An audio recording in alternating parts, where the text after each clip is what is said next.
Welcome back. We're looking at the conservation of energy today. The big ideas here is that energy cannot be created or destroyed. We can only transform that energy from one form to another. And the sum, which really means that the sum of all the energy in the universe remains constant. We can change its form, but we can't add or change any of that energy. And whenever we transfer energy, some sort of work is being done to make that transfer. So the key formulas to recall that we have the potential energy due to gravity, the little subscript g for gravity, is equal to mass times gravity times height. We have the potential energy due to springs is equal to the 1/2 kx squared. Remember the k is the spring constant and x is the compressed or stretched length. And we have kinetic energy is equal to 1/2 mv squared. All of this makes up what we call the mechanical energy. And the conservation of energy says that the sum of all of that mechanical energy at any point, point 1, must equal the sum of all of that mechanical energy at any point 2. Remember that this little sigma just means to sum or add. So the mechanical energy then is the sum of all those things. So really what we're saying is that we can write the PE due to gravity plus the potential energy due to springs plus potential or kinetic energy at any point 1 must equal the potential energy due to gravity plus the spring energy plus kinetic energy at any point number 2. So that's what we're going to hold on to. And last, we started off by saying that work is equal to force times distance, and those things must be done in a parallel direction. So let's take a look at an example.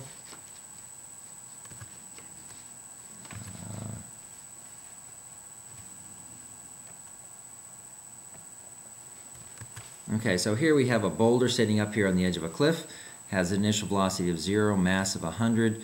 I'm going to use gravity as 10 meters per second squared, so let's write that in here.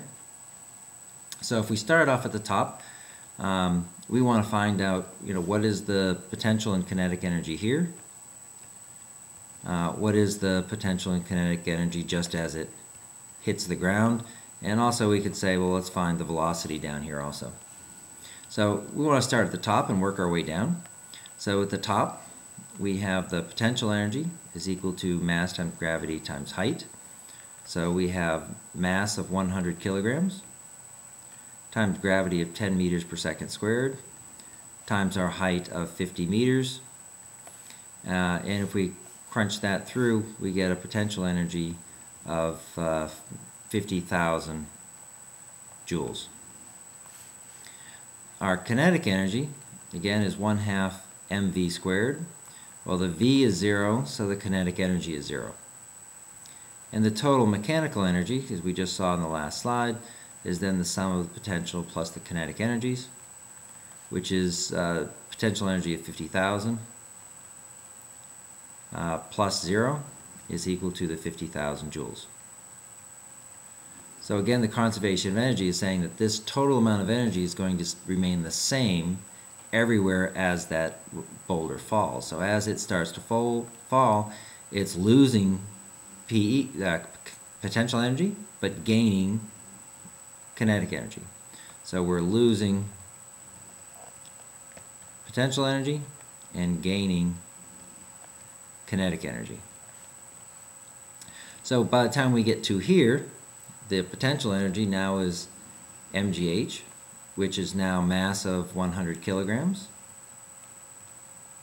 times our gravity again of 10 meters per second squared, times our new height of 25 meters, giving us 25,000 joules. Again, our total mechanical energy stays the same throughout the whole system, so that's 50,000 joules. So that is just where that comes from. So the kinetic energy then is going to be the difference between the total energy and the new potential energy.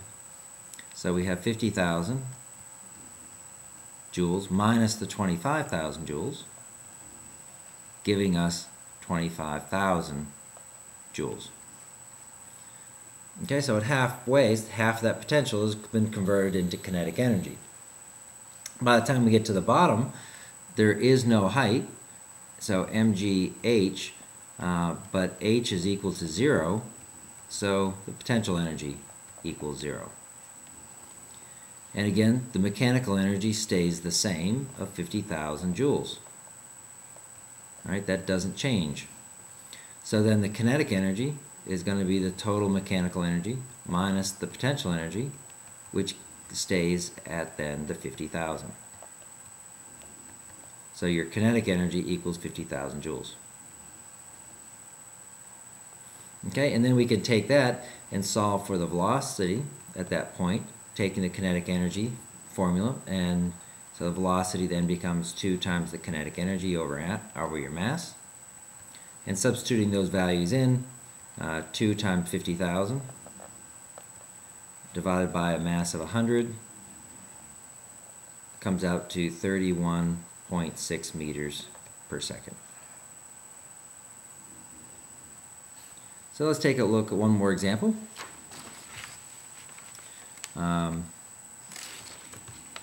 So here, a little bit more tricky. We have a couple of steps. Here we have a 60 kilogram diver jumping off a 7-meter high diving board into the water. It comes to a stop in 4 meters below the water. So part A is just simply asking what is the potential energy in reference to the surface of the water. So that is just PE is equal to mgh, which is equal to, this is supposed to be 60, not 10, so 60 kilograms times gravity of 10 meters per second squared times our height of 7 meters, and that comes out to 4,200 joules. Part B is saying, well, now what speed does the diver enter the water? Well, we started with 0 speed here, so our kinetic energy here equals 0. So our total mechanical energy is equal to PE plus KE. And since that is 0, mechanical energy equals potential energy, which is 4,200 joules. We're going to need that because we need to know how much total energy do we have here as we enter the water, taking this height as 0. So since all of that energy is going to be converted, this is now our new kinetic energy. So kinetic energy is equal to the 4,200 joules. And then we can use KE is equal to 1/2 mv squared, solve for V. So V is equal to 2 times the kinetic energy over mass, square root. So we've got 2 times the kinetic energy of 4,200, all divided by 100, or 60, excuse me. Last problem was 100. So now with the square root of that, and that comes out to 11.7 meters per second.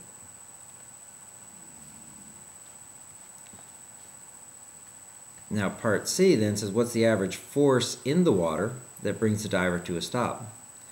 So here, remember, the work is equal to the change in kinetic energy.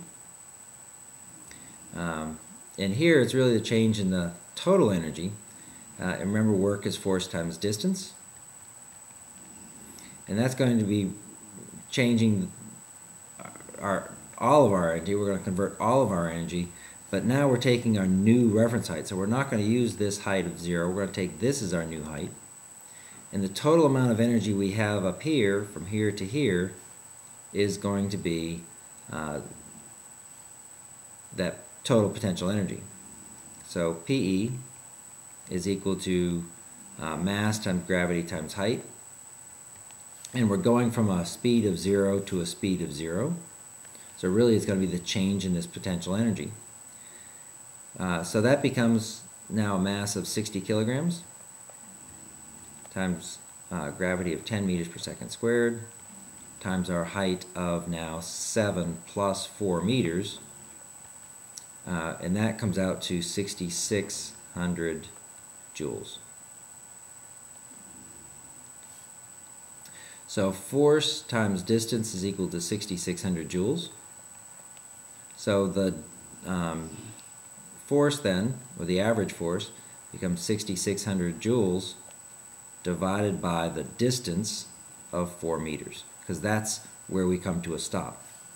So 6,600 divided by 4 comes out to 6,600 divided by 4 is 1,650 newtons. So there's their average force in the water. Okay, and note that we could have also taken and said, okay, well, what's the speed here? Find the kinetic energy here, and then add it to the potential energy here due to this space, and the sum of these two actually comes out to 6,600 joules if you were to take and add those two together, and then you're still ending up saying that change is going to be FD, and you would have come up with the same answer that we got over there. Okay, work through this a few times, see if you come up with an agreement, and let me know if you have any questions.